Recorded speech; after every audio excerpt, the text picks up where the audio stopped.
ప్రమాణాల ప్రకారమే నిర్ణయాలు తీసుకుంటానంటూ డొనాల్డ్ ట్రంప్ తనను తాను గొప్ప ఆదర్శమూర్తిగా అభివర్ణించుకుంటున్నారు.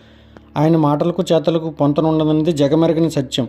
చమురు నిక్షేపాలను కొల్లగొట్టడమే లక్ష్యంగా వెనుజులాపై దండెత్తిన ట్రంప్ అంతర్జాతీయ న్యాయ సూత్రాలను ఉల్లంఘించి ఆ దేశ అధ్యక్షుడు నికోలస్ మదురో అతని సతీమణిని బంధించారు. దాని ద్వారా పశ్చిమార్ధగోళంపై అమెరికాకే హక్కు ఉంటుందని చైనా, రష్యా మరెవరికి ఇక్కడ తావులేదని తేల్చి చెప్పేశారు.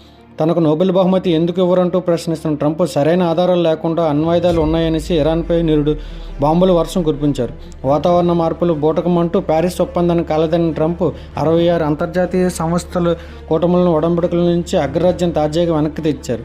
ఉక్రెయిన్ మాస్కో దండయాత్రను విరమింపజేస్తానన్న మాట నిలబెట్టుకోలేక ట్రంప్ రష్యా జెండాతో వెళ్తున్న చమురు నౌకను నిర్బంధింపజేసి ఉత్తర అట్లాంటిక్లో ఉద్రిక్తలు కారణమయ్యారు.